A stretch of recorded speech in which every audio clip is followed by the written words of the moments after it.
Hey tankers, and welcome back to World of Tanks with PR154, where we are following Flashboom of the Doge clan in the Tier 6 French light vehicle AMD 178B.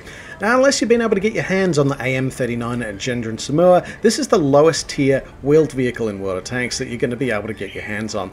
Now, in comparison to other light tanks though, it certainly doesn't have a lot going for it. You don't have the view range of your contemporaries, you only get a marginally better concealment rating. In fact, there's other light tanks that have a better concealment rating and better view range than AMD 178B. But it's not all bad news. AMD 178B does have better power to weight ratio. Its gun handling is also superior, even though its damage per minute does tend to rank towards the bottom of the pile. So to this end, you'll see players using AMD 178B as more of a highly mobile and opportunistic gunslinger, positioning to take shots such as Flashboom is doing to P43 BIS currently, whereas relying on the more traditional light tanks, particularly A46, to do the passive or active spotting. The enemy tank is not without its own light tank capabilities, and they've seen the Su-85 shut down, T1 Heavy also copping a lot of grief from what appears to be multiple assailants, many of whom have been lit up in the course of engaging T1 Heavy. But ultimately, back to the garage the Tier 5 American Heavy goes. So that puts the enemy team at a 2-gun advantage with less than a minute on the clock, so Flashboom's team will be looking to make up that difference pretty quickly, or they'll just keep slipping further and further back.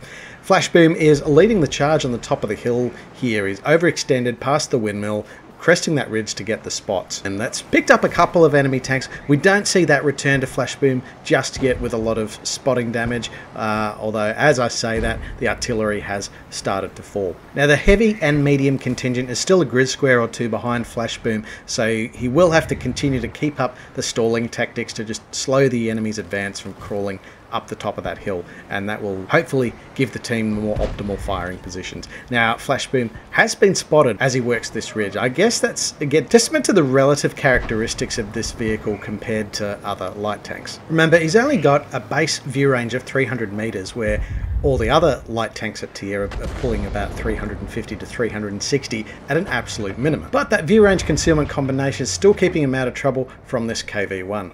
Speaking of trouble, that's what this enemy VK3601 is in for, with our friendly M44 knocking them out for Flashboom's team's first blood. Flashboom, of course, is keen to continue the blood sports, tracing his gun over this KV-1. He is looking for a weak spot, but frontally that's going to be a little bit hard to find. He does only have 120mm of penetration on the 75mm gun. Not finding it on VK3601H either, but we do have a shot to the lower frontal plate that he's been found. Now he has been spotted, but he's able to squeeze off the last shot and knock out KV-1 before pulling off an escape, and he does have a forward speed here of 65 kilometers per hour. Interestingly, and this is another advantage that they do have over the tracked light tanks, is they can also reverse at 65 kilometers per hour, so that can certainly help one get out of trouble quite quickly. Of course, what doesn't help you get out of trouble quite quickly is if your preferred escape path happens to align with a friendly vehicle's preferred advance path. But in any case, back to the fight for Flashboom. He's eyeing off this bush that's next to the knocked out enemy KV-1, so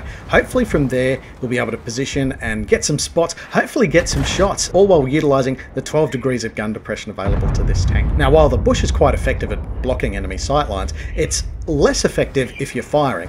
So we can see what Flashboom's done. He's pulled back, he's allowed the bush to go completely opaque before engaging this enemy VK3601H, and he's being able to get these shots off with impunity, although having a bit of trouble penetrating the upper frontal plate of the enemy German heavy tank. So to this end, he's upgraded to the premium ammunition. Now the premium ammunition will penetrate for 160mm, so as we can see, far more effective. He is penetrating each of these shots. That does come at a cost though. Your standard shells cost 70 credits a pop, your premium shells cost 2,800 credits a pop. So that's a 4,000% markup on those shells, and even just to penetrate something like VK3601H, which is arguably not the most well-armoured heavy tank to begin with, but combined fires here from Flashboom and KV-1 send it packing. Now, without a tank destroyer occupying that F7 position, it looks like the enemy team has been able to crawl along the inside edge of the lake, but not without taking a bit of damage. A46 knocking out the enemy Chaffee with a blind fire. Now this still leaves the M4A2 Easy 4 in the low ground. This is not a tank that you see a lot of, but it is characterized by very strong frontal armor, and certainly enough to defeat shells from the Valiant. So without the Valiant switching up to the premium ammunition, the M4A2 Easy 4 is going to be winning this duel rather convincingly, which is going to have wider ranging effects for the team later on, because they're going to be able to poke up that ramp near the F7 position.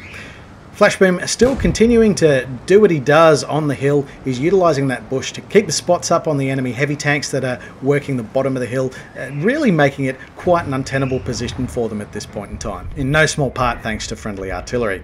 The friendly A46 has also been able to work the field and get a few more spots. We see KV2 very patiently eyeing up this enemy Chi-Nu, sending it back to the garage with a 152mm ticket. Flashboom's team is now enjoying a 3-gun advantage, and as they continue to work on the Churchill 7, one thing becomes pretty clear: they are in control of the hill. Of course, having control of the hill is one thing on Malinovka. It's pushing off it afterwards that becomes more of the issue. You have ample soft cover available back towards the enemy spawn position. But with the enemy Churchill 7 knocked out by the friendly Sturmgeschütz 3G, Flashboom decides to choose violence and is rushing headlong towards that enemy soft cover gun line. Although, having a look at that T-3485, it is taking a hell of a lot of abuse on the way in. It's been left on just 41 hit points. Flashboom trying to work some of the soft cover available to it, but clearly there's something in the back there that has some excellent eyes. They've been able to knock out the KV2.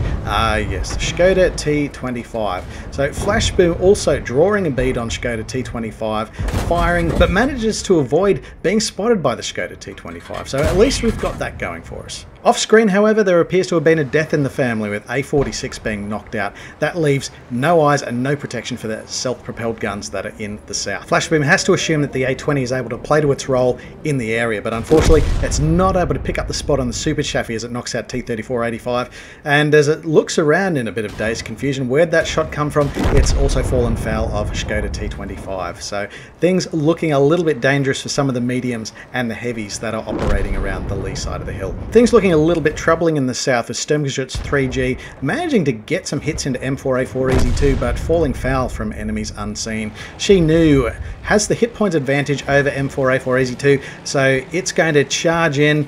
Hopefully it'll fare a little bit better than that Valiant earlier, and it does knock it out with one shot.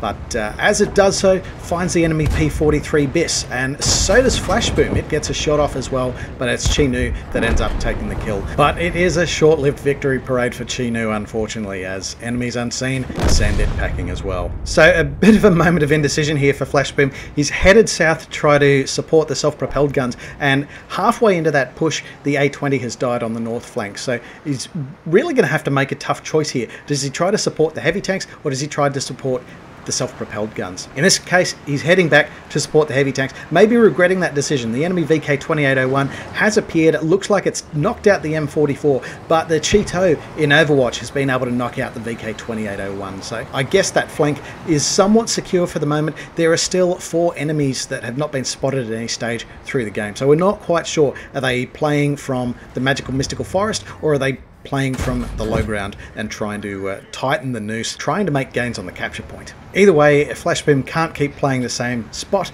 He has been spotted, and he has to assume that the enemy team is going to react to that accordingly. So he'll need to change angles and at least retain some element of surprise as to where he is and what he's doing. But for now, heading south around the flank of the M41 heavy motor carriage. Now, it's probably not absolutely essential to get eyes on the enemy. Although it's preferred, it's probably enough at this point, because he's just trying to localize some of the enemy vehicles. It's enough just to get spotted themselves and set that 6th sense indicator off, which of course anyone can do now that 6th sense does come as standard. So they haven't been spotted. Another development here, the enemy M10 RBFM has also been seen. So we know it's only the enemy Sturmgeschütz 3G that could possibly be overwatching the field at this point. That knowledge has come at a bit of a price though. T150 proxy spotting M10 RBFM has been spotted in turn and been completely outflanked there by Skoda T25, who now has the high ground drop over KV1. And unfortunately for Flashboom's positioning here, yeah, he might be able to get one shot off at Skoda T25 if it appears, but in fact it's not Skoda T25 that appears first, it's M10 RBFM, and that position, of course, he can't sustain for very long. He has been proximity spotted here by Super Chaffee, so it's back to the drawing board. Got to go back, got to go dark again. And in the course of going dark, unfortunately, this is where Skoda T25, probably supremely confident that there's no one else around, that's when they're going to make their move. Of course, not before Super Chaffee continues to make their moves. They're cresting their ridge, they're using the bush, they're shutting down the Cheeto from quite a distance. So one less gun that Flashboom can rely on in this fight. So Flashboom has now repositioned. He's in a spot where he's not likely to be ambushed by the Super Chaffee and should be able to see it coming if it decides to make another low play alongside the lake. Of course, if they decide to go the other way and apply that crossfire to KV-1, which is exactly what they've gone to do, then Flashboom's ability to support that KV-1 are quite minimal. Having said that, the enemy have showed their hand and Flashboom is able to follow up with a couple of shots. Looks like he's managed to get one, possibly two, into Skoda T25. So hopefully that'll create a little bit of a damage dividend that will pay off later. The difficulty of that at this stage, however, cannot be understated. He's outnumbered 3-1 and his battle buddy here is a lower tiered self-propelled gun. But to Flashboom's credit, what he's been able to do is actually keep a reserve of hit points going, which is something that the enemy doesn't necessarily have. He could possibly trade down on his hit points in order to duke it out with those enemy vehicles that have vision capability, and has just done that with Super Chaffee. Whether he can pull that off in combination with Skoda T25 as well as M10 RBFM though, that might be a different matter. Either way, he's certainly become the star of the show with fire and artillery coming in from multiple angles. So I guess all you can do in this situation is run and hide and create a bit more unpredictability about your positioning. There's still the matter of the Sturmgeschütz 3G on the enemy team that is in positions unknown. It's quite possibly hiding in bushes that are on the south side of the lake. It seems to be roughly where that fire was coming from. Whether that tank's going to push forward though, it is hard to tell. They might be waiting on Skoda T25 as the higher tiered vehicle, the vehicle with seniority, to make the first move. Of course, there's M10 RBFM, which many players are just rolling that out with a passive spotting rig all the way. Flashboom here absolutely demonstrating the virtue of patience, because from this position they can cover the expected approach angles of the Sturmgeschütz 3G if it decides to make its move. It can also cover any field crosses to the north. The only thing that might bucker them up, however, is if the enemy decides to go around the long way and make its push through the forest. And as it turns out, Skoda T25 has decided to try to take a shortcut across the field to get into the forest, and Flashboom is wasting absolutely no time trying to draw down a bit further on its hit points. Now, as Skoda T25 pushes into the forest, however, it is going to go dark, so it begs the question of what's it going to do next. Is it going to go dark and camp and try to clip Flashboom out, or are they going to start pushing south on the self-propelled gun, knowing that there's a self-propelled gun in the forest? As it pans out, they have pushed on the self-propelled gun and caught in a crossfire here between Flashboom and the M41 heavy motor carriage. So M41 HMC, however, has been spotted. They're pulling back, but for all the good it does, they are ultimately knocked out by the M10 RBFM. And Flashboom is again spotted, so Flashboom's got to get moving, go dark again, but we don't really know from where that M10 RBFM had taken the shot. But as Flashboom's doing the cross, M10 RBFM has been spotted, so this is a golden opportunity for Flashboom. He auto-aims, fires, and shuts it down. That was a fantastic shot. Certainly a testament to the superior gun handling that you get from AMD 178B over other light tanks at tier. Of course, he's taken a couple of hits from Sturmgeschütz 3G. That's 2 hits to the tyres now in a row from Sturmgeschütz 3G. I imagine there is a small amount of wheelie rage going on within that tier 5 German tank destroyer. But the Stugs are really not renowned for their view range, so at this point in time, despite being outnumbered 3-1, this really is Flashboom's game now, considering 2 out of 3 enemy vehicles are self-propelled guns that are also not renowned for their view range or concealment. But again, Flashboom has got to go dark before they can make that run, and I think he's quite happy that he's reached the apogee of his loop and is returning now to engage Sturmgeschütz 3G. Now, it has not been spotted at all this game. Neither of the SPGs, but I mean, they're playing from the back anyway, so that's kind of irrelevant. But the Sturmgeschütz 3G, we only have a general idea as where it might be playing from. Now, they've spotted Flashboom, so they might be equipped with binoculars or something like that, getting the edge, but Flashboom has been able to dig it out. Now, I'm not sure if that's because Sturmgeschütz 3G has taken a shot at it. Certainly the SPG has taken a shot at it. So some auto-aimed, high explosive shots going into Sturmgeschütz 3G. It might be that Flashboom was just trying to track it rather than getting a penetrating hit, but he has switched the armor-piercing ammunition now and is starting to blast away at Sturmgeschütz 3G. He's still got a few shots left to try to wear this guy down, and in spite of the rotational mobility of Sturmgeschütz 3G, Flashboom is able to knock it out. And if our maths is correct, because that's kill number 4, if you can knock out these 2 enemy self-propelled guns, that'll be a Top Gun medal for them as well. Not to mention a Pascucci's medal for destroying at least 2 SPGs on the enemy team. The clock could be against him, however. He's only got a minute and a half to go, and he's still got to damage 2 enemy self-propelled guns that haven't been spotted and presumably haven't been shot at all game. Now, even for his forward speed of 65 kilometers per hour, that could be quite an ask if these SPGs are at the back of the map. But fortunately, they're not. The M44 is pushed in, presumably to try to hit the cap circle while all the action was happening in the south. He's managed to get on the inside edge of M44 and knock it out. Grillet is also playing nice and close as well, which is terribly convenient here for Flashboom. He's got the high explosive shells loaded and absolutely stripping hit points off the German self-propelled gun for the final kill of the game. That's a win for Flashboom with a Top Gun medal and a Pascucci's. Let's have a look at the rest of the results. So that is an ace mastery game for Flashboom of the Doge clan in the Tier 6 French light vehicle AMD 178B. That ace mastery places them in the top 1% of tankers by experience played in the tank that week. He's picked up a fistful of epic and battle heroes medals, of course Pascucci's for destroying the 2 enemy self-propelled guns at the back end of the battle, and of course Top Gun as the math checked out. He's also picked up the high caliber medal for accounting for at least 20% of the total hit point pool of all enemy vehicles. In this case, over 2,900 hit points of damage inflicted on the enemy team. He's picked up a couple of other battle achievements here. He's got the spotter medal enabling allies to cause at least 1,000 hit points of spotting damage, which he's just ticked over there. He's also picked up the bruiser medal for causing damage to enemy vehicle modules or crew members at least 5 times in the course of the battle, with Super Chaffee taking 3 of those critical hits, Skoda T25 and Sturmgeschütz 3G taking 2 each. He's picked up the Duelist medal for destroying at least 2 enemy vehicles that have caused damage to them in turn. Of course, there are quite a few vehicles that had a crack at him in that game. Having a look to the team score, he's doubled the experience points take of the next punter. That was Wuming 53 of the Lecoq clan in A46. Of course, they've made quite a contribution themselves, between 650 hit points of damage inflicted, taking a kill, but critically 2,200 hit points of spotting assist damage applied to the enemy team. So fantastic work there, Wuming. Coming in third, Brim in M44 with 1, 2, 3, 4 hit points of damage inflicted and a little bit of stun as well, so very nicely done to Brim as well.